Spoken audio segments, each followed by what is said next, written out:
Hi, everyone. Welcome to the Asian Hustle Network podcast. Today, we have a very special guest with us. Her name is Rachel Lim. Rachel co-founded what was to be Love Bonito at the tender age of 19. She started her online fashion business when e-commerce was in its infancy and grew the blogshop into a multi-million-dollar global brand in just over a decade. Her desire to empower women through thoughtful creations and memorable experiences has propelled her to set up international brick-and-mortar stores, expanded the brand into international waters, making it the largest omni-channel women's wear brand in Southeast Asia. More recently, Rachel has extended her commitment to uplifting women with Rach Reflects, an educational platform that champions personal discovery through collective reflections on learning and living. Rachel, welcome to the show. We're so honored to have you. Hi, Maggie. Hi, everyone. Thank you so much for having me. I'm so excited to be here. I'm so excited as well. I have been a fan of Love Bonito for a while now, and I love your articles of clothing. I just love your branding. So I'm excited to just get to know you and learn about your story. But we love to learn about like how you grew up. Like, what was your upbringing like? Mm. We really want to know, like, what was your family like, and what was it like for you growing up? Yeah, no, great question because I truly believe that our environment, especially our upbringing, shapes us into who we are, and it plays a really, really big influence in our lives. So I grew up in Singapore, and I grew up in a close-knit family where, we had the values of hard work, perseverance. And I think as I also reflect on my growing up years, I realized that, since young, my parents have always applauded us. I grew up with two other brothers, and I'm the middle child. So my parents have always applauded us for trying, for efforting. And I think, it shows even I remember when I was 11, I was taking part in the sports day event, a race when I was 11, and I came in fourth. But my parents were at the spectator stand and they were clapping for me like I had won, first or second. And I was so confused and almost embarrassed.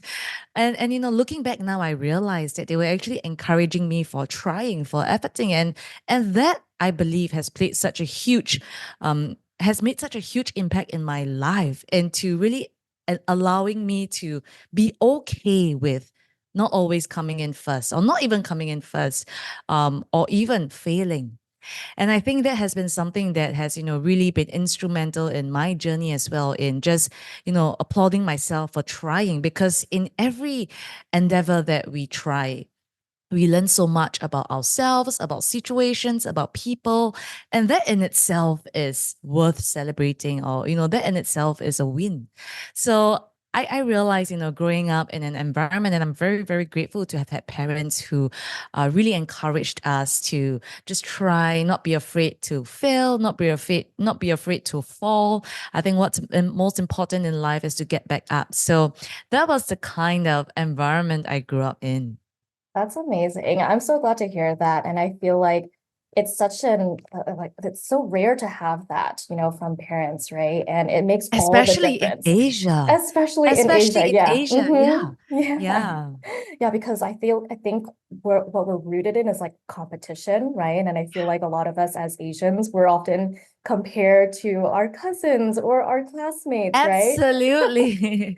It's so funny you said that because even I remember, right, there were also little instances where my mom would always compare me to my cousin in terms of height, who is taller because we're the same age, and things like that.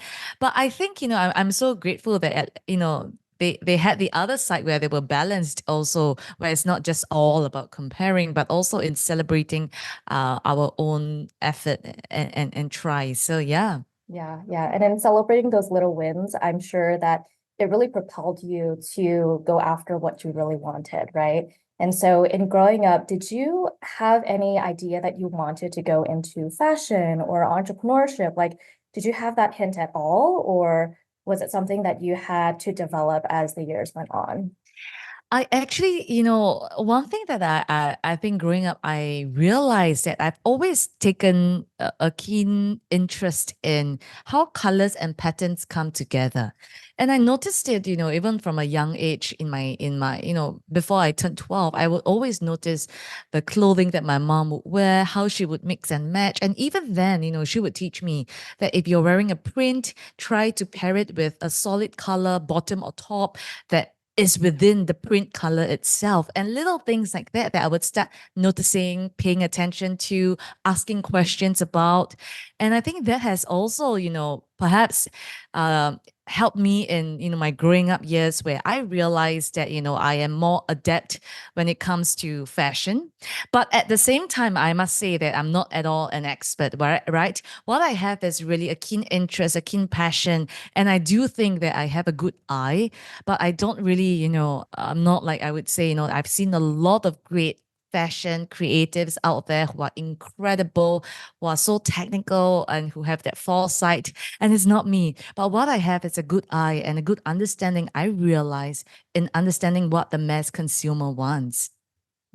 Yes, that is very important. And I think that also says a lot about you as an entrepreneur, because I feel like when a lot of people go into entrepreneurship, they feel like they have to be an expert in that field already. Yeah, Like let's say in food and beverage, they feel like they already have to be a chef to get into the food and beverage industry. Or if they want to go into fashion, they feel like they have to already be a designer, right? But I think yeah, the important lesson here is that you can go into any industry as long as you have, a keen eye, you're passionate about it, you're willing yeah. to learn, you're open to adapting, right? And I think that's what we see in you and your journey here. So that's very, very inspiring. So I mean, this podcast, I know it's going to be going, to really deep dive into your story about how Love Bonito started. But I want to know like the first like stepping stones. What was the inspiration for you to start Love Bonito, and was it Hmm. different from what it is today? Yeah. Mm-hmm. If I were to take you back to, rewind into how Love Bonito started, but prior to even Love Bonito starting, 18 years ago, a couple of my friends and I came together because we just wanted to sell our pre-loved clothes online for extra pocket money. And 18 years ago, this was way before social media, way before smartphones. Those were the days where online shopping had just begun. It was really in its nascent stages. How people were transferring and wiring money was through the physical bank machine counter. They would transfer it. Then they would have to go home to scan the receipts and email it to us because there were no smartphones. The other way that they were, paying us, was also through cold hard cash, sending it in an envelope and affixing a stamp and snail mailing it to us. So those were the really early days of how we started. We were selling our pre-loved clothes because, we just wanted extra pocket money to go to the movies or, just buy, I don't know, candies or something that we really wanted. And after a while of selling our pre-loved clothes online, we realized that, hey, we ran out of clothes to sell, but people kept coming back for more. I think it's the novelty of, buying something online, waiting a week for it to arrive and being surprised by it again. And so we decided to use the money that we had saved to go overseas to import clothes to sell. So during school term breaks or weekends, we would go overseas, like to Thailand, Hong Kong, to import clothes to sell. But after a while of doing it, while I was importing and wholesaling clothes in, I realized that, hey, there's something missing from the designs that I brought in, be it the quality, the fit. There was always something that I wanted to change about it. And that was then when I also noticed, this was in 2009, that a lot of international brands that were coming into Asia were created primarily for the European American women who have very different body proportion needs than us Asian women. And there is really a difference in preference of style, preference of fit, and things like that. And so in my final year of university, with no fashion, no design, no business background, I decided to drop out of my final year of university to co-start the business proper, to design and manufacture our own pieces and our own collections for women like ourselves. And I think that's most important. First and foremost, I think what really helps is you being your own customer. So what that means is I really understand the nuances of what our customers need and want. And I think that has helped tremendously in us being able to create products that resonate with thousands and thousands of women. So that was really how Love Bonito started. And in 2010, that was when we decided to start Love Bonito proper by designing and manufacturing our own collection. So Love Bonito is, as of this time of recording, we are going to be 14 years old this year. So we have come such a long way, and what a journey it's been. Bittersweet because there's been so many lows and difficult days and challenges, but there's also been so many highs, that I am so grateful for, that I have also learned so much from through the journey. Oh my goodness. Well, congratulations on all of your success. It is so amazing just to hear, the inspiration of starting Love Bonito. I do want to, interject and ask you before I get into, back into your story. How did the name Love Bonito come about? Yeah, no, great question. And for us, prior to going on the .com where we started the brand proper in 2010, prior to calling ourselves Le Bonito, we were actually on a live journal platform, which was really, I think, like to me, was like the eBay back then of Asia. And we were on a live journal platform, and we just decided to call ourselves Bonito Chico, which actually in Spanish means pretty boy. And we obviously didn't think too much of it. We just wanted something fun, something that rhymed. Bonito Chica meant pretty girl, but we thought, okay, you know what, Bonito Chico sounded better.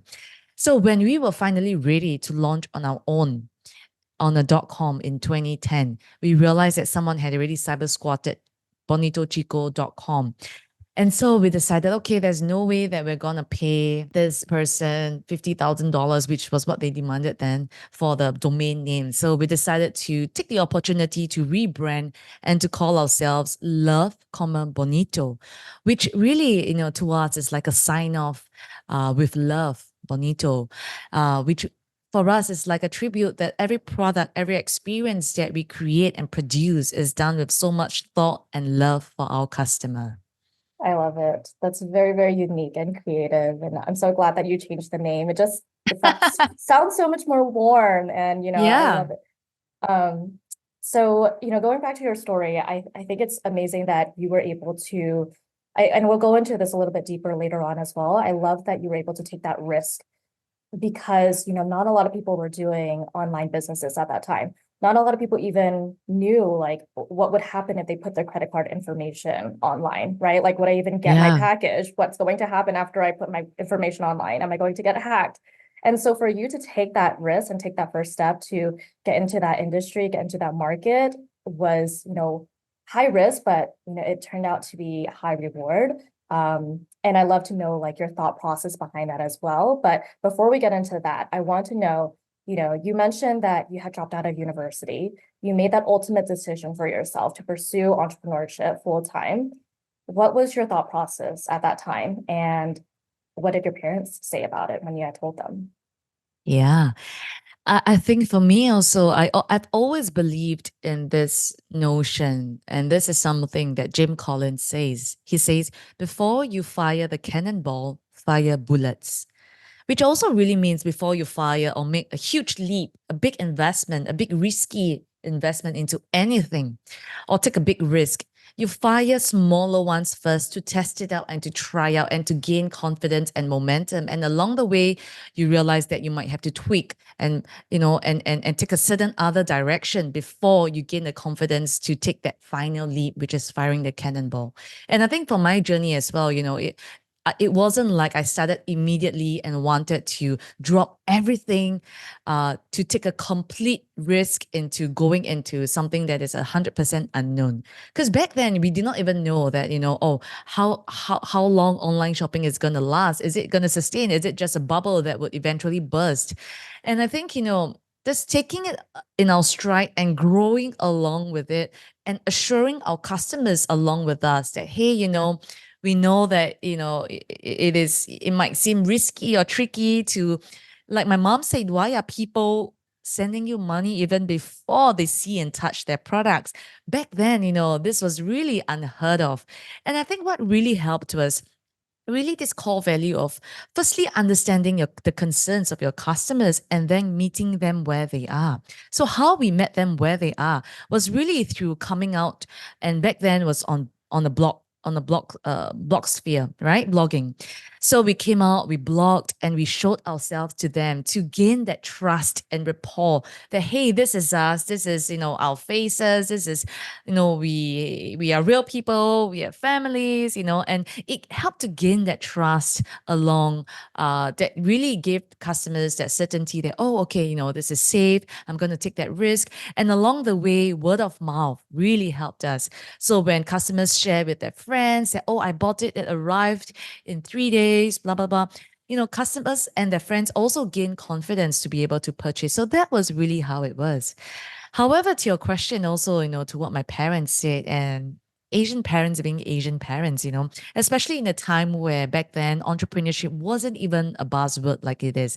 I don't even think that the term really existed or was a common term at all. Entrepreneurship back then was really like few and far between.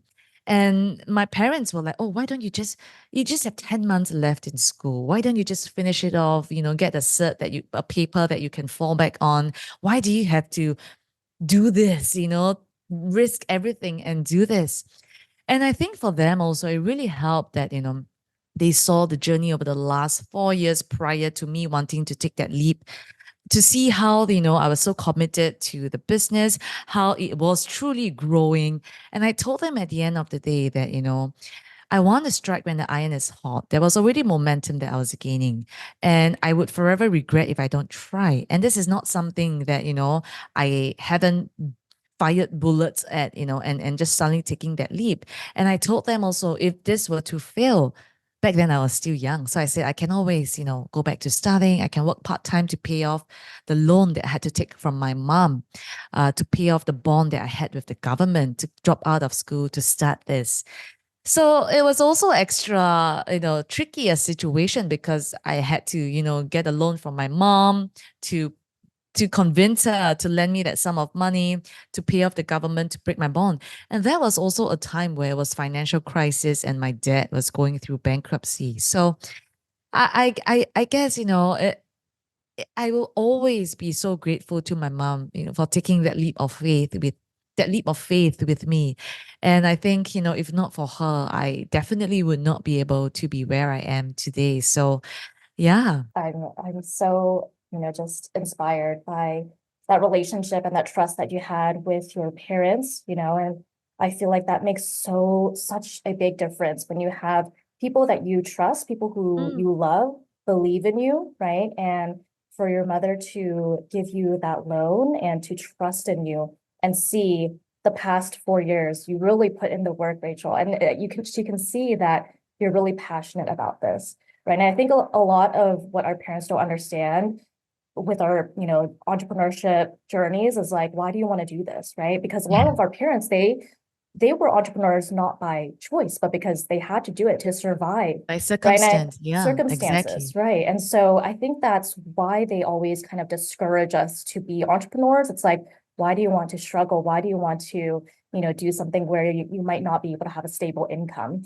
But, for them to finally be able to see like, okay, like I can see how passionate you are about this, right? Because it is something you want to pursue to fulfill your dreams and your goals. And for her to really recognize that and trust in you is just really admirable. And in that process, when she had given you that loan, I'm sure you had a lot of, just did you have like imposter syndrome? Did you have fears that it would not work out? Mm, Because I think mm, that a lot of us as entrepreneurs, whether it be like a loan from our friends and family or our parents or investors, I think a lot of us deal with that imposter syndrome. What if I fail? What if I can't, make back the money for these people who entrusted me to, succeed in this business? So how did you kind of overcome that if you did have any imposter syndrome, if you did have any fears, whether or not it would mm. succeed? Yeah, of course, for sure, right? And I think, um, I was, in fact, when I really wanted the loan from her and when she finally agreed, it really scared me because I was like, oh, this shit is real, And there were so many moments of fear, uncertainty, and I was also really thinking, okay, should I return her, or did I make the right decision to do this? And I think the responsibility of the loan really weighed heavily on me. But I think what I tried to reframe, my mind is really to use it to fuel my determination to make this worth and make this count. And I think for me, that was what drove me at the end of the day. I really tried to overcome my fears and not pay too much attention to it by just focusing on the mission, staying adaptable, continuously learning, growing, refining, and I think that really helped at the end of the day. And I think even to today, I face imposter syndrome of different kinds. And I don't think it's ever something that we will ever get to eliminate 100% imposter syndrome. But what helps me is to then, acknowledge it, recognize it, and then reframe the imposter syndrome and reframe that fear to use it to fuel me. I do think that fears are always there to tell us a certain message or to maybe protect us against something. And I think it's not so much always to just eliminate it completely, but also I think how I think about imposter syndrome and the voice is also how can I, instead of having it at a 9 out of 10 volume that is so loud that it consumes me, that it distracts me entirely, how can I learn to tune it down to a 3 out of 10 volume, for example, so that, it's there, it keeps me sharp. It is there, it keeps me on my toes. But at the same time, I am wholly focused to make it count and make it work. So yeah, that's how I try to think about it. It's amazing. That's really, really good advice. So I want to switch it back to you building Love Bonito and, as you were growing and scaling it in the early days. What were some of the struggles that you had as you were building this company? Yeah. When we first started, we were really the pioneers in this space, at least in Singapore. So what I'm trying to say is also that there isn't like anyone that have gone before us that we can just follow their footsteps. We literally had to navigate the landscape that did not exist. So online shopping, the mode of delivery back then was through delivery of packages into the mailboxes. How people were so used to shopping all their lives, all our lives, we're really just going to a store, physically getting an item and bringing it home. So there was no logistics landscape that was set up to be able to help us to deliver our packages. So things like that, working around things like that was really, really tough, to say the least. And what didn't help was also that, when we would to visit partners, for example, the logistics partners in Singapore, to get them to see if they could, create a new business model that would help support us and our businesses, especially because we do have a track record of sending hundreds of parcels a week. We really faced a lot of closed doors and a lot of people. I remember one incident, because in Singapore back then, the logistics market was dominated by one player, was monopolized by one player. And so when we went to them wanting to strike a partnership to see if they could make an exception for us to, have a special delivery route, I remember going to them and they were like, oh, yeah, maybe you should get your boss to speak to us and things like that.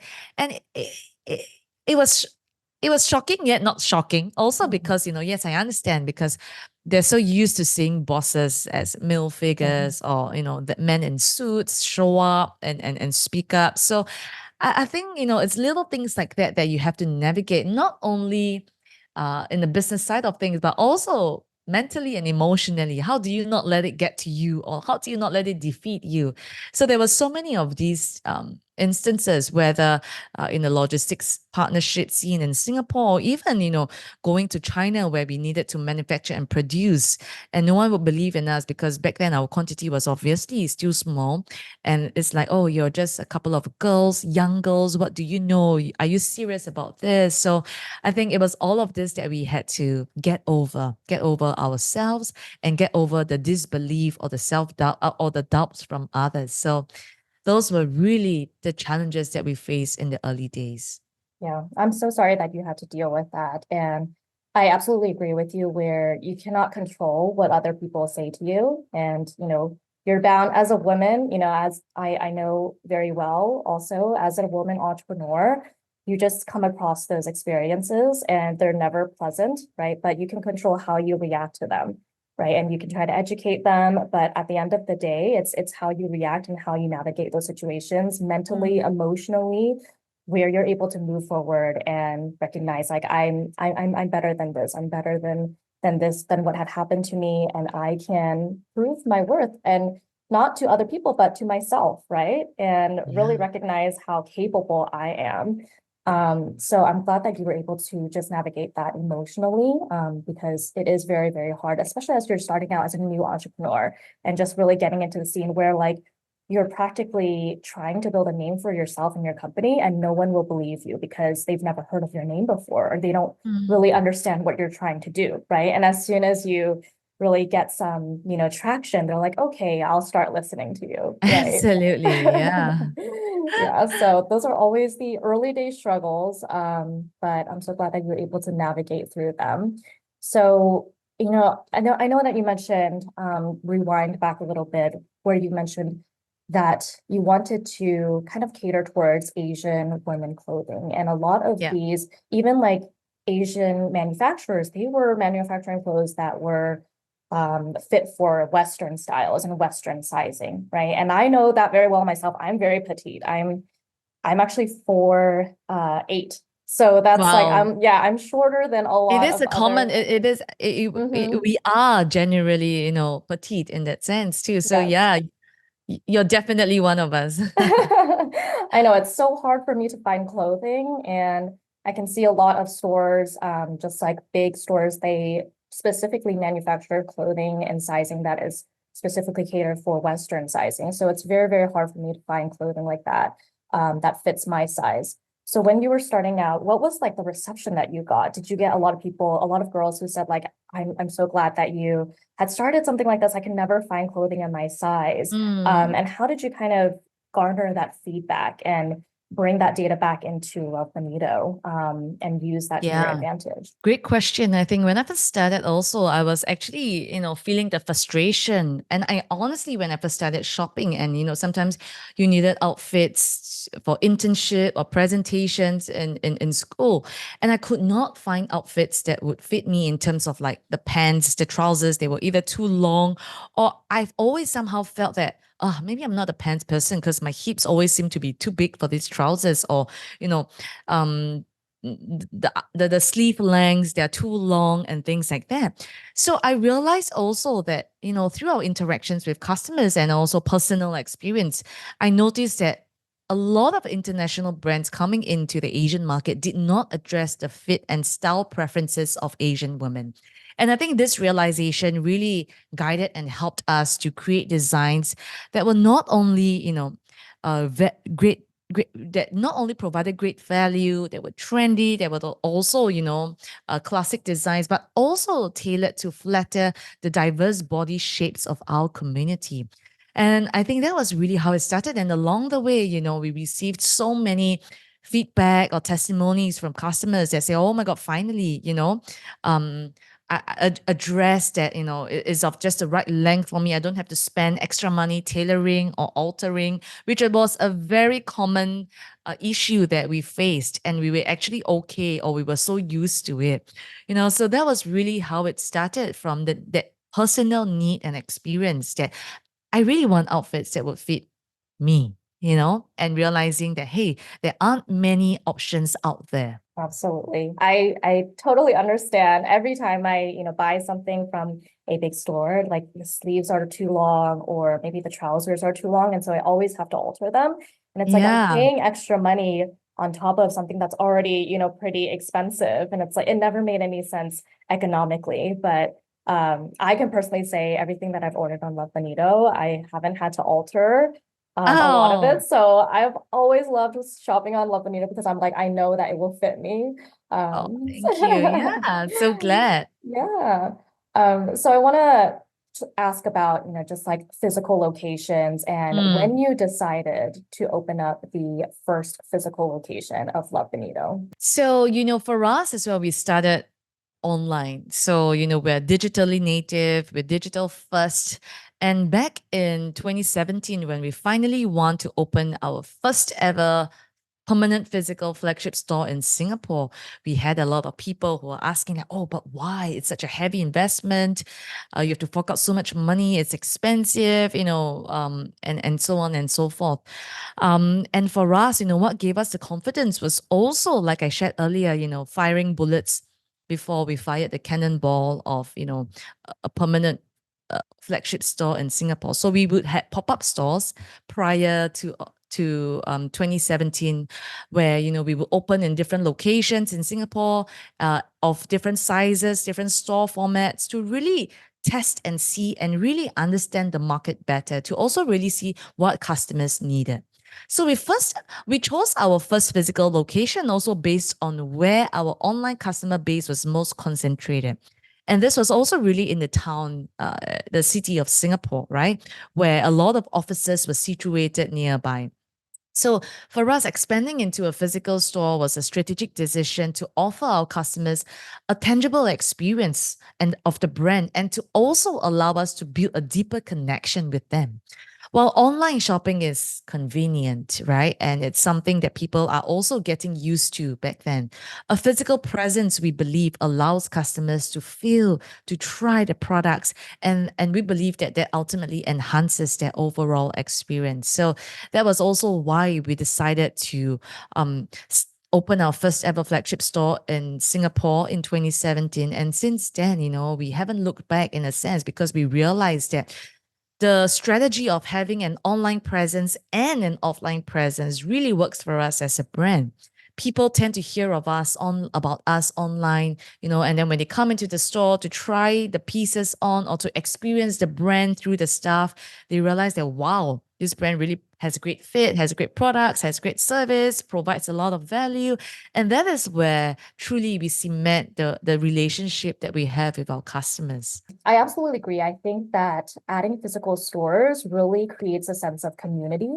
And as soon as you kind of walk into that store, you have that feeling of like, oh, wow, like I feel like I'm part of this Love Bonito community. And I can, talk with the sales associates there. I can see how this, shirt actually fits. I can see how the sizing actually works. And so I think that it was a great idea for you to go into physical stores. Today, obviously now in the digital age, a lot of little mom and pop shops, or maybe like just like small businesses, they are only going online. And so Yeah. they're not doing physical stores. And we know that La Bonito is still opening up physical stores. How did you choose to continue to expand in physical stores when most brands are going online today? Did you Yeah. feel like you wanted to continue, even though, a lot of these brands are doing online only, and you wanted to kind of maintain that community feel and that just sense of belonging as soon as people walk into stores?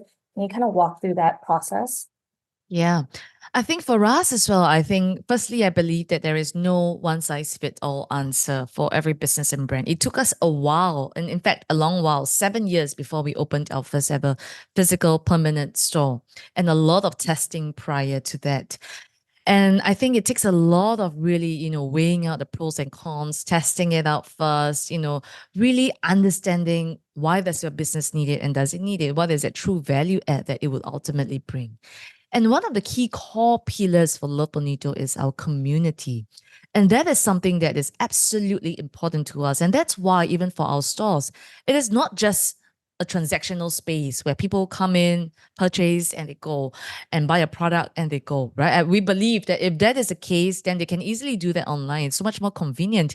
They can do it at 2 a.m., they can do it at 7 a.m., lying in bed.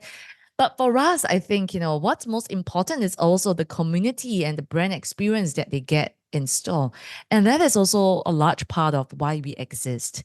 At the end of the day, here in Love Bonito, we believe that we're not just in the business of fashion, but in the business of women. And what that means is, at the end of the day, through our products, through our experiences that we create physically or virtually online. We want women to know that we're here for you. We want to journey alongside you. We are coming alongside you in your journey of becoming. And that is so important to us. And we believe that, having a physical store enables us to live out this mission much better. And so that is why, we decided to take that investment, take that plunge into having physical stores, not just in our home market in Singapore, but in markets where we establish ourselves, like Malaysia, Indonesia, Hong Kong. And of course, we also had a pop-up store in US most recently. Yes, I know. I did see a lot of social media posts about the US pop-up store. And then, I can see that you're expanding in LA as well. I did go to this lovely dinner that was hosted by Love Bonito's team in LA, and I was Yeah. just very excited about that. And to just hear about, the pop-up in New York City, it's just amazing how fast you're able to grow. How did Mm. you decide which cities you wanted to expand and grow in? Yeah, I think also back to, before we decide to go offline and have physical presence in whichever market that we're in, take for example, Malaysia, right? Or even in the US, we want to ensure that we have a steady growth online first. And from there, we also, just like how we expanded in Singapore, we want to study and understand, where our online customer base was most concentrated. Talk to them, understand their needs, maybe what's missing in the market that makes them, want to purchase from us, and really understand the different nuances that comes to play when a customer decides whether or not to consume from a certain brand. So for us, we tend to always also really go by understanding where our customer base is most concentrated in that market, to decide, okay, the top two cities are, for example, New York and LA. And from there, we dive deeper to understand the landscape, talk to customers, and also then what are the opportunities that come up at the right time for us. Yeah, so that's usually how we, on a high level, decide where to open first. Got it. Understood. So I think Love Bonito had first established its US presence in 2019. So that was pretty recent, all right? Yeah. And like your business was taking off at the time, and the company had secured a $50 million Series C funding in 2021. Congratulations on that.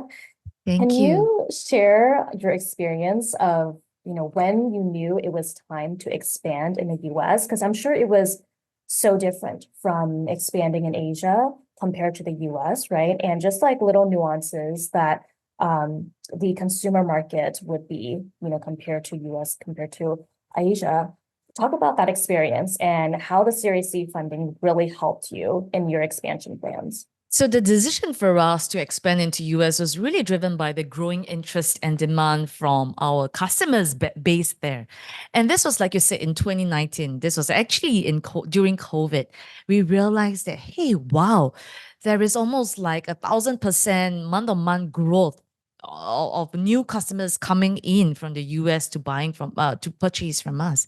And that was why we were like, oh, wow, that's really interesting. And we realized that a lot of them are Asians. And, when we spoke to them and understood better, we also noticed that, okay, there is really also a growing pride in, supporting Asian brands. And, a lot of word of mouth, whether is it from their own community that, oh, I finally found a brand that's of great value, affordable, and more importantly, that fits me, and that was something that really, really resonated with our community in the US. So the decision was back then to expand to US was like, oh, okay, it's interesting since there is already momentum. Let's see, if we were to invest more resources into it, how it would take off. So the Series C funding, like you mentioned, was really instrumental in accelerating our growth plans, to allow us to invest in, the teams in US, like, LJ and Diana that you have met, and also, provided us with the resources to scale effectively to establish a strong presence in the market. Mm. And to your question earlier about, how it's different from expanding in Asia, it is so different. And like, wow, where do I even begin? Firstly, and on a more general level, like in Asia, we don't, okay, especially maybe in Singapore, Southeast Asia, where, we are dominant in, we don't really have to think about the four seasons or weather, like, in where we have to in New York, really understanding that, okay, usually from October to January or even February, the weather is cold, people tend to, layer up winter wear, things like that, which is something that we don't really cater to back then, in terms of winter wear and things like that. So the other thing is, expanding in Asia, it's also easier in a sense for us because we understood the cultural nuances, customer preferences. And that was also quite different from entering the US market, which really required adapting to new consumer behaviors and new competitive landscapes. The key for us is to ensure that we have the right people on the ground, the right team on the ground to be able to support us and provide us with the right information, the nuances that we needed to be able to grow the market well. And also, staying true to our brand values, our unique value proposition, while at the same time being flexible and responsive to local market needs. So it's a real challenge and it's not easy, but we could not have done it with the right partners or the right team members on ground. Absolutely true, Rachel. I think I didn't really realize that like it's hot year round in Southeast Asia. So It it's like is. It's summer all year round. So exactly. yeah. Yeah, and so that's something that, you would have to think about for the US market where you need winter clothing in December, and then hotter clothing in the summer. So that's all those Absolutely. nuances are just really, really interesting. And so I want to kind of shift a little bit and talk about your personal life. I Mm, love how open you are in sharing just moments from your personal life with your mm, family and your children. Um, and I think that's very, very well respected because as a woman, we are always kind of thinking to ourselves, like, do I want to share, my personal life on social media, especially when I'm so, just known for my business, right? Do I have that platform to be able to share moments of my personal life? And I think we're always conflicted of like those differences and those nuances of like, what am I able to, expose online? And is this too much? Is this mm. crossing the line? Right. Yeah. And I think that's why, I just find you so admirable because you're so open about it. And that's what a lot of people have trouble with, just like being open about themselves and their personal life. Can you share with us just the greatest lesson about being a mother, and what that has taught Mm. you about entrepreneurship? Because I think that there's a lot of Wow. articles that we read about you, and you do talk about your experience being a mother, Mm, and how rewarding it is. And I do want to know, just like learn from you, mm. what motherhood has kind of taught you in entrepreneurship. Wow, this is a big question. I wish we had more time. But I think, the first thing that came to my mind, is what motherhood has taught me is first and foremost, I need to say that I am still very young in this journey. My eldest is turning 4 this year, and my second child, she is 8, 9 months.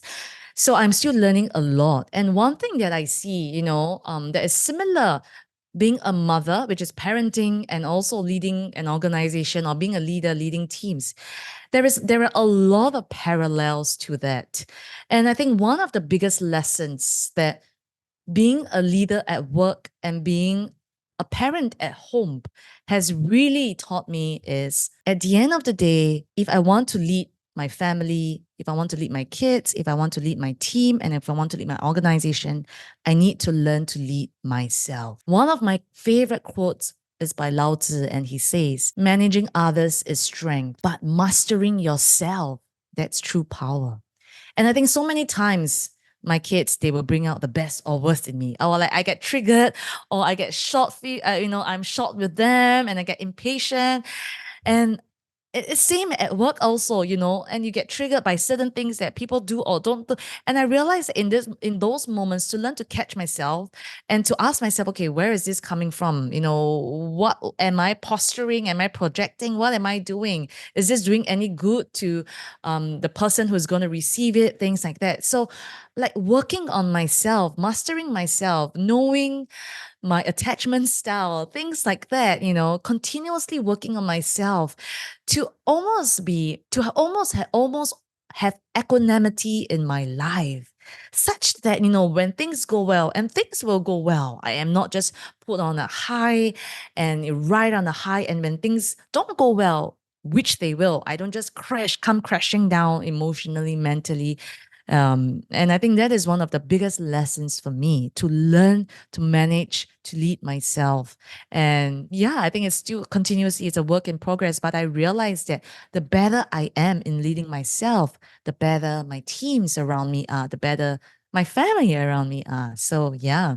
Oh, absolutely. And I think just going into work every day, like people around us can tell, like if we're having a rough day, right? And so I think it's important for us to, look internally and realize how can I empower myself? And I love how in line and in tune that is with Love Bonito's kind of like mission as well, because it's all about women empowerment and community building. So, I love Yeah. that you mentioned that it's important to just empower yourself and focus on yourself first before you lead your team or Mm. you drive out your mission for your company. So we are reaching the end of the podcast, Rachel. So just a few other questions. Yeah. What's next for Love Bonito? And is there anything that you'd like to share with the audience about the company? Wow, I think we're so excited for the future of Love Bonito, and how we can continue to reach out to more women globally. I think we're so grateful and privileged to have had the immense support of our communities from all over the world, who have truly resonated with the brand, our products, our mission, our ethos, our values. And we hope to continue to stay true to who we are. We hope to continue to innovate and improve and get even better so that we can serve our customers better. And more importantly, we also hope to be able to reach out to more women to journey alongside them, to come into their own. So, you know, market expansion, product line expansion, and just generally improving in the way that we serve our customers are some things that we are really looking forward to. Well, I'm very excited for all of those upcoming plans. So I can't wait to hear just more news about Love Bonito expansion plans. So we have one last question for you, Rachel, Yeah. and that is, what advice would you give to young women who have really big dreams and they want to take a chance on themselves, but they might be afraid to take that first step? Wow. I would say, break down your big dreams into small, tangible goals and steps. I think a lot of times, I myself get very intimidated when I have a certain big, hairy, audacious goal that I hope to achieve. And it seems almost too far off for me and too intimidating for me to even think of how I'm going to achieve it.